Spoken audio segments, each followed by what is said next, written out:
Item ಯಾವುದೇ ಇರಲಿ try ಮಾಡಿ Aachi chicken masala. Priyank Kharge versus RSS ಅನ್ನುವಂತಹ ಪರಿಸ್ಥಿತಿ ಸೃಷ್ಟಿಯಾಗಿದ್ ಯಾಕೆ ಮತ್ತೆ RSS ನ ಟಾರ್ಗೆಟ್ ಮಾಡ್ತಿದ್ದಾರೆ, ಬೇರೆ ಸಮಸ್ಯೆಗಳನ್ನ ಹೊರತುಪಡಿಸಿ ಅನ್ನುವಂತಹ ಪ್ರಶ್ನೆ ಇದೆ. ನನ್ನ ಆಗ್ಲೇ ಆರಂಭದಲ್ಲೇ ಬ್ರೇಕ್ ಮುಂಚೆ ಹೇಳ್ಬಿಟ್ಟೆ, RSS ಮುಖವಾಣಿ ರೀತಿಯಲ್ಲಿ ಹಲವು ಸಂಘ ಸಂಸ್ಥೆಗಳು ಕೆಲಸ ಮಾಡ್ತಾ ಇದೆ. ಬಟ್ ಯಾವ್ದಾದ್ರೂ ಸಂಘ ಸಂಸ್ಥೆ ಅದರ ಅಡಿಯಲ್ಲಿ ಬರೋದನ್ನ ನೋಡಿದ್ರು ಕೂಡ ಎಲ್ಲವೂ ಕೂಡ ರಿಜಿಸ್ಟರ್ ಆಗಿರುವ ಸಂಘ ಸಂಸ್ಥೆಗಳೇ. ಇನ್ಫ್ಯಾಕ್ಟ್ ಅತಿ ದೊಡ್ಡ ವಿದ್ಯಾರ್ಥಿಗಳ ಸಂಘಟನೆ ABVP ಸೇರಿದಂತೆ. ಆದ್ರೆ ನಿಮಗೂ RSS ನವ್ರಿಗೆ ಏನ್ರಿ ಸಂಬಂಧ ಅಂತ ಪ್ರಶ್ನೆ ಮಾಡಿದ್ರೆ ಅವ್ರ ಹತ್ರ ಡಾಕ್ಯುಮೆಂಟ್ಸ್ ಇಲ್ಲ ಅದಕ್ಕೆ ಸಂಬಂಧಪಟ್ಟಂತೆ ತೋರಿಸೋದಕ್ಕೆ ಅಂತ. ಸೊ ಫಂಡಿಂಗ್ ಬಗ್ಗೆನೇ ಅತಿ ದೊಡ್ಡ ಪ್ರಶ್ನೆ ಇರೋದು. ಎನಿವೇ ರಾಜೇಂದ್ರ ಸರ್, ಈಗ RSS ನ ಕಾನೂನು ಪ್ರಕಾರ ನೀವು ಪ್ರಶ್ನೆ ಮಾಡಿ ರಿಜಿಸ್ಟರ್ ಆಗಬೇಕು ಅನ್ನೋದು ಕೇಳೋದ್ರಲ್ಲಿ ತಪ್ಪಿಲ್ಲ ಅಂತ ನಾವು ಮಾತಾಡ್ತಾ ಇದ್ವಿ. ಬಟ್ RSS ನಿಂದ ಮಾರಕ ಏನಾಗ್ತಾ ಇದೆ ದೇಶಕ್ಕೆ, ಯಾಕಿಷ್ಟು ಹಾಗೆತನ ಸಾಧಿಸ್ತಿದ್ದಾರೆ ಪ್ರಿಯಾಂಕ್ ಖರ್ಗೆ ಅವರು RSS ವಿರುದ್ಧ ಅನ್ನೋದು ಪ್ರಶ್ನೆ ಆಗ್ತಾ ಇರೋದಿಲ್ಲಿ. ಇಲ್ಲ, RSS ಅಂತಕ್ಕಂಥದಕ್ಕೆ ಕೆಲವು ಮೌಲ್ಯಗಳಿವೆ, ಕೆಲವು ಆಶಯಗಳಿವೆ, ಸಿದ್ಧಾಂತಗಳಿವೆ, ಇಲ್ಲ ಅಂತಲ್ಲ. ಅವರ ರಾಷ್ಟ್ರೀಯ ಭಾವನೆ, nationality, importing the nationality among the, yes there is nothing wrong in that ಮಾಡಿದ್ದಾರೆ. ಅದಕ್ಕೋಸ್ಕರ ರಾಷ್ಟ್ರೀಯ ಸ್ವಯಂ ಸೇವಕ ಸಂಘದ ಕೆಲವು ಸದಾಶಯಗಳು ಏನಿದೆ, ಆ ಸದಾಶಯಗಳ ಪ್ರಕಾರ ನಡೀತಾ ಇಲ್ಲ ಅಂತ ನಾನು ಹೇಳಕ್ ಆಗೋದಿಲ್ಲ. ಹಾಗಾಗಿ ಆದರೆ ಒಂದು ಸಂಘಟನೆ ಅಂತ ಹೇಳಿದಾಗ ಆ ಸಂಘಟನೆಯ ಕೆಲವು ಚೌಕಟ್ಟುಗಳಿರುತ್ತೆ, ಅದು ಸಂವಿಧಾನ. ಆ ಚೌಕಟ್ಟು ಯಾವುದು ಅಂತ ಹೇಳಿದ್ರೆ ಸಂವಿಧಾನ ಅಂತಕ್ಕಂಥದ್ದು ಇಲ್ಲಿ ಪ್ರಶ್ನೆ ಅದಲ್ಲ. ಈಗ ಮೋಹನ್ ಭಾಗವತ್ ಅವ್ರು ಹೇಳ್ತಾ ಇರ್ತಕ್ಕಂಥದ್ರಲ್ಲಿ ಬಹಳ ಇಟ್ ಈಸ್ ವೆರಿ ಕ್ಲಿಯರ್. ನಾವು ಯಾಕ್ರಿ ರಿಜಿಸ್ಟರ್ ಮಾಡ್ಕೋಬೇಕು, ಈ ದೇಶದಲ್ಲಿ ಹುಟ್ಟಿ ಬೆಳೆದಂಥವ್ರು, ನಮಗೆ ಅದರ ಅಗತ್ಯತೆ ಇಲ್ಲ ಅಂತ ಹೇಳ್ತಾ ಇದ್ದಾರೆ. ಖರ್ಗೆ ಅವರೇನು ಹೇಳ್ತಾ ಇದ್ದಾರೆ, ಅಗತ್ಯತೆ ಇದೆ ಅಂತ ಹೇಳ್ತಾ ಇದ್ದಾರೆ. ನೀವು ಕಾನೂನಿನ ವ್ಯಾಪ್ತಿಗೆ ಬರ್ತೀರಾ ಅಂತ. ಇಲ್ಲ, ಇದು ಕಾನೂನಿನ ವ್ಯಾಪ್ತಿಗೆ ಮೀರಿದ್ದು, ಅಂದ್ರೆ ನಮ್ಮ ಹಿಂದೂ ಧರ್ಮ ರಿಜಿಸ್ಟರ್ ಆಗಿದ್ಯಾ ಅಂತ ಹೇಳ್ತಾ ಇದ್ದಾರೆ. This is very very tough and critical question. ನಾವು ಇದು ಕೇವಲ 2 ನಿಮಿಷಗಳು ಅಥವಾ 1 ಗಂಟೆಯಲ್ಲಿ ತೀರ್ಮಾನ ಮಾಡ್ತಕ್ಕಂಥದ್ದು ಅಲ್ಲ. ಹಿಂದೂ ಧರ್ಮದ ಅಡಿಯಲ್ಲಿ ದೇಶದ ರಾಷ್ಟ್ರೀಯತೆಯನ್ನು ಪ್ರತಿಪಾದಿಸುವಂತಹ ರಾಷ್ಟ್ರೀಯ ಸ್ವಯಂ ಸೇವಕ ಸಂಘ, ಇವತ್ತು ರಾಷ್ಟ್ರೀಯ ಸ್ವಯಂ ಸೇವಕ ಸಂಘ ಕಾಶ್ಮೀರದಿಂದ ಕನ್ಯಾಕುಮಾರಿವರೆಗೆ ಇರತಕ್ಕಂಥ ಭಾರತೀಯರಿಗೆ ಸರಿಯಾದ ರೀತಿಯಲ್ಲಿ ಅರ್ಥ ಮಾಡಿಸಬೇಕಾಗಿದೆ. ಇದೇ ಮೋಹನ್ ಭಾಗವತ್ ಅವರು ಹೇಳಿದ್ರು, ರಾಷ್ಟ್ರೀಯ ಸ್ವಯಂ ಸೇವಕ ಸಂಘ ಜನರಿಗೆ ಸರಿಯಾಗಿ ಅರ್ಥ ಆಗಿಲ್ಲ ಅಂತಕ್ಕಂಥ ಮಾತುಕೊಂಡು ಕೂಡ ಹೇಳಿದ್ದಾರೆ. ಸ್ವಾಮಿ, ಈಗ ಹೇಳಿ, ದೇಶಕ್ಕೆ ಇವತ್ತು ಅನಿವಾರ್ಯ ಬಂದಿದೆ.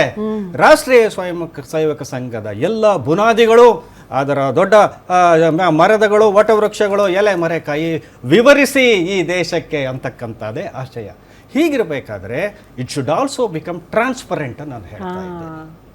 ಈ ಟ್ರಾನ್ಸ್ಪರೆನ್ಸಿ ಅನ್ನೋದಿಲ್ಲದೆ ಇದ್ರೆ ಸಂವಿಧಾನ, ಕ್ವಶನ್ಸು, ಲೀಗಾಲಿಟಿ, ಇವೆಲ್ಲ ಆನ್ಸರ್ಸು, ಇದು ಪ್ರಶ್ನೆಗಳು ಉದ್ಭವ ಆಗುತ್ತೆ. ಅದಕ್ಕೆ ಇವತ್ತು ರಾಷ್ಟ್ರೀಯ ಸ್ವಯಂ ಸೇವಕ ಸಂಘದ ಡೈಮೆನ್ಷನ್ಸ್ ಏನಿದೆ, ರಾಷ್ಟ್ರೀಯ ಸ್ವಯಂ ಸೇವಕದ ಎಳೆಗಳೇನಿದೆ, ಈ ದೇಶದ ಎಲ್ಲ ಜನರಿಗೂ ಅರ್ಥವಾಗುವ ರೀತಿಯಲ್ಲಿ RSS ನವರು ಹೇಳಬೇಕಾಗುತ್ತೆ ಅಂತ ನಾನು ಹೇಳ್ತೀನಿ. ಕಶ್ಯಪ್ ಸರ್, ಈಗ ರಾಜೇಂದ್ರ ಸರ್ ಹೇಳಿದಂಗೆ RSS ತನ್ನದೇ ಆದಂತಹ ಸಿದ್ಧಾಂತಗಳನ್ನ, ಒಂದಷ್ಟು ರೂಲ್ಸ್ ರೆಗ್ಯುಲೇಷನ್ ಅನ್ನ ಇಟ್ಕೊಂಡಿದೆ, ಅದರ ತಕ್ಕಂತೆ ಕೆಲಸ ಮಾಡ್ತಾ ಇದೆ ಇಡೀ ದೇಶದಾದ್ಯಂತ.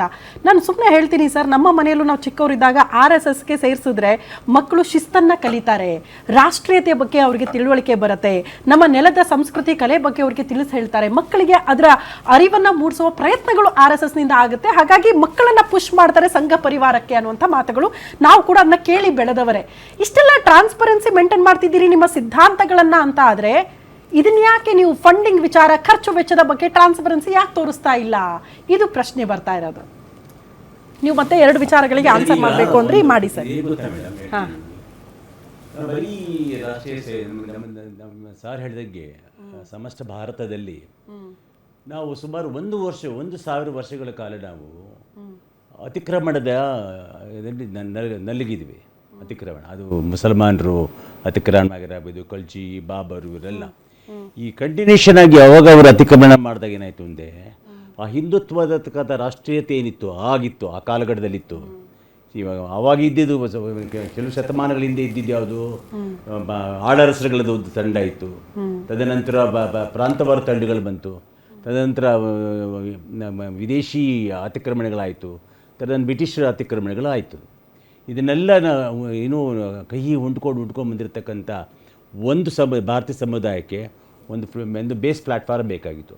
ಆ ಬೇಸ್ ಪ್ಲ್ಯಾಟ್ಫಾರಮೇ ರಾಷ್ಟ್ರೀಯ ಸ್ವಯಂ ಸೇವಕ ಸಂಘ. ಅದು ಬೇಸ್ ಪ್ಲ್ಯಾಟ್ಫಾರ್ಮ್ ಅಷ್ಟೇ. ಅದು ಆವಾಗ ಅದು ಮಾಡಬೇಕಾದ್ರೆ ಅವ್ರಿಗೇನು ರಾಜಕೀಯದ ಪಕ್ಷನೇ ಇರಲಿಲ್ಲ, ಭಾರತೀಯ ಜನತಾ ಪಾರ್ಟಿ ಅಂತ ಪಾರ್ಟಿನೇ ಇರಲಿಲ್ಲ. ಅವಾಗ ಎಲ್ಲಿತ್ತು ಪಾರ್ಟಿ? ABP ಇತ್ತಾ? ಇರಲಿಲ್ಲ. ಭಾರತೀಯ ಬಜರ್ ಸಂಘ ಇತ್ತಾ? ಇರಲಿಲ್ಲ. ಯಾವುದೇ ಇರಲಿಲ್ಲ ಅವಾಗ. ಬರೀ ಒಂದು ಇಷ್ಟು ಗುಂಪು, ಸಣ್ಣ ಗುಂಪು ಇತ್ತದು. ಏನು ಅವ್ರ ಉದ್ದೇಶ ಇದ್ದಿದ್ದೇನು? ಹೋಗಿ ಭಾರತೀಯ ಮಕ್ಕಳಲ್ಲಿ ಅಥವಾ ಭಾರತೀಯರಲ್ಲಿ ರಾಷ್ಟ್ರೀಯತೆ ಬೇಗ ತುಂಬಬೇಕು ಅನ್ನೋದಿತ್ತು. ರಾಷ್ಟ್ರೀಯತೆ, ನಾವು ಅಹಂ ಹಿಂದೂ ರಾಷ್ಟ್ರ ಅಂತ ಏನು ಹೇಳ್ತೀವಿ, ತುಂಬಬೇಕು ಅಂದಿತ್ತು. ಯಾಕಂದರೆ ಅಷ್ಟು ನಲ್ಗೋಗಿತ್ತು ಭಾರತ ಮಾತೆ ದೇಶ. ಈಗ ನೀವು ಅವಾಗ ನಾನು ಮಾತಾಡ್ತಾರೆ ಗೊತ್ತಾ ಮೇಡಮ್, ಆವಾಗಿನ ಪಾಲಿಟಿಕಲ್ ಪ್ಲಾಟ್ಫಾರ್ಮೇ ಇಲ್ಲ ಅಂದಮೇಲೆ there is no political wing. ಈಗ ಹುಟ್ಟಿರೋದು ವಿಂಗ್ ಅದು. ಇವರು ಕಾಂಗ್ರೆಸ್ ಹುಟ್ಟಿದ್ದು ಅದಾದಮೇಲೆ ಹುಟ್ಟಿದ ಕಾಂಗ್ರೆಸ್ಸು. ಆಕ್ಟಿವಿಸ್ಟ್ ಆಗ್ಬಿಟ್ಟು ಕಾಂಗ್ರೆಸ್ ಈಗ ಪೊಲಿಟಿಕಲ್ ಪವರ್ ಬಂದರು. ರಾಷ್ಟ್ರೀಯ ಸ್ವಯಂ ಸೇವಕ ಬೇಸ್ ಸ್ಟೇಷನ್ ಮಾಡ್ಕೊಂಡು ಬಂತು 1950 ನಂತರ ಅವ್ರು ಜನಸಂಘ ಅಂತ ಕಟ್ಕೋತು. ಅದಾದಮೇಲೆ ಕನ್ವರ್ಟ್ ಏನಾಯಿತು, ಭಾರತೀಯ ಜನತಾ ಪಾರ್ಟಿಯಿಂದ ಆಯಿತು. ತದನಂತರ ಅದು ದೇಶ ವ್ಯಾಪ್ತಿನಲ್ಲಿ ಏನಾದರೂ ಒಂದು ಸಂಘಟನೆ ಇದೆ, ಒಂದು ಜನಸೇವೆ ಮಾಡ್ತಿದ್ದಾರೆ ಅಂತಂದರೆ ಅದು ಏನೋ ಸಂಘ ಪರಿವಾರ ಅಂಡರ್ ಬರ್ತಕ್ಕಂಥ ಸಂಘಟನೆಗಳು. ಇವತ್ತು ನೋಡಿ, ಈಗ ಸಮಯದ ಅಭಾವ ಕ್ವಿಕ್ ಆಗಿ ನಾನು ಎರಡೇ ಮಾತಾಡ್ತೀನಿ ಮೇಡಮ್. ಇಲ್ಲ, ಇದು ಏನಂತಂದ್ರೆ, ಒಂದು ಎಮರ್ಜೆನ್ಸಿ ಒಳಗೆ ಒಂದು ಪಾಠ ಕಲಿಬೇಕು ಕಾಂಗ್ರೆಸ್ನವರು. ಎಮರ್ಜೆನ್ಸಿನಲ್ಲಿ ಕಾಂಗ್ರೆಸ್ ಬ್ಯಾನ್ ಮಾಡಿದಾಗ, ಅದು ಸಂಘ RSS ಬ್ಯಾನ್ ಮಾಡಿದಾಗ RSS ಜೊತೆಗೆ ಎಲ್ಲ ಸಂಘಟನೆಗಳನ್ನು ಕೂಡ ಜೈಲಿಗೆ ಹಾಕ್ತು. They lost government. Shrimati Indira Gandhi lost her government. Government ಪ್ರಶ್ನೆನೇ ಅಲ್ಲ ಗೌರ್ಮೆಂಟ್. She lost government. ಇಡೀ ಸಮುದಾಯ, ಇಡೀ ಸಂಘ ಮಧ್ಯೆ ಮಾತಾಡಿ ಸರ್, ಮುಗಿಸ್ಬಿಡ್ತೀನಿ. ನಾನು ಹೇಳೋದೇನು ಗೊತ್ತಾ ಮೇಡಮ್, ಈಗ ಯಾವಾಗ ಎಮರ್ಜೆನ್ಸಿ ಬಂದು ಇಂದಿರಾ ಗಾಂಧಿ ಇವ್ರೇನು ಲೆಟರ್ ಕೊಟ್ಟರು ಅಂತಂದ್ರಲ್ಲ, ಯಾವಾಗ ಎಮರ್ಜೆನ್ಸಿ ಟೈಮ್ನಲ್ಲಿ ಎಲ್ಲರೂ ಒಂದಿಸಿದ್ರು. ಕರ್ನಾಟಕ ಬೆಂಗಳೂರು ಜೈಲಿಗೂ ಹಾಕಿದಾಗ ಕೂಡ ಅದಾದ್ಮೇಲೆ ರಾಜಕೀಯವಾಗಿ ಅದು ತಲೆ ಎತ್ತಲೇ ಇಲ್ಲ. ತದನಂತರ ಆಮೇಲೆ ಬಹಳ ವರ್ಷಗಳ ನಂತರ ರಾಜಕೀಯ ತಲೆ ಎತ್ತುದ್ರು ಅಷ್ಟೇ. ಗೌರ್ಮೆಂಟ್ ನಮ್ದಿರ್ಲಿ, ಇನ್ನೊಬ್ರದಿರ್ಲಿ, ದೇಶ ಇರಬೇಕು. ದೇಶಕ್ಕೆ ಉತ್ತರ ಇದೆ ಹಾಗೆ ಆಯ್ತು. ನಿಮ್ಗೆ ಶಕ್ತಿ ಇದೆ, ಗೌರ್ಮೆಂಟ್ ಯಾರ್ದೋ ತೆಗಿತೀರಿ, ಯಾರೋ ಹಿಡ್ದಿರಿ, ಸಂತೋಷ. ಪ್ರಶ್ನೆ ಅದಲ್ಲ. 145 ಕೋಟಿ ಜನಸಂಖ್ಯೆ ದೇಶಕ್ಕೆ ನೀವು ಆನ್ಸರ್ಲೇಬಾಗಿರಿ. ಈಗ ಅವ್ರು ಒಂದು ಮಾತು ಹೇಳಿದ್ರು, ಅತಿಕ್ರಮಣಕಾರರು ಅಂತ. ಬಹಳ ನಿಜ, ನಾನು ಅದನ್ನ ಒಪ್ತೀನಿ. ಅವರು ಏನ್ ಹೇಳ್ತಾರೋ ಅದಕ್ಕೆ ನಾನು ಒಪ್ಪಿಗೆ ಇದೆ. ಆದ್ರೆ ಅವ್ರಿಗೂ ನನಗೆ ವ್ಯತ್ಯಾಸ ಏನ್ ಗೊತ್ತಾ, ಅವ್ರಿಗೆ 1 ವರ್ಷದಿಂದ ಅತಿಕ್ರಮಣ, ನನಗೆ 2 ವರ್ಷದಿಂದ ಅತಿಕ್ರಮಣ. ಯಾರು 2 ವರ್ಷದಿಂದ ಈ ದೇಶಕ್ಕೆ ಬಂದವರು? ಯಾರು ಅತಿಕ್ರಮಣ ಮಾಡಿರೋರು? ಆಮೇಲೆ ಏನು ಮೊಘಲರಿದ್ರು, ಬ್ರಿಟಿಷರು ಇದ್ರು, ಅವ್ರ ಹತ್ರ ಯಾರು ಸೇರ್ಕೊಂಡಿದ್ರು, ಅವ್ರ ಜೊತೆ ಯಾರು ಅಧಿಕಾರ ಹಂಚ್ಕೊಂಡ್ರು, ಈ ದೇಶಕ್ಕೆ ಯಾರು ಸಂವಿಧಾನ ಬೇಡ ಅಂದ್ರು? ಈ ಅತಿಕ್ರಮಣಕಾರರ ಇವತ್ತು ನಮ್ಗೆ ಈ ದೇಶಕ್ಕೆ ನಾವು ನೋಂದಣಿ ಮಾಡ್ಕೊಳ್ಳಲ್ಲ. ಅವ್ರದ್ದೇ DNA ಈ ದೇಶದಲ್ಲಿ ನೋಂದಣಿ ಬೇಡ ಅಂತ ಹೇಳ್ತಾರೆ.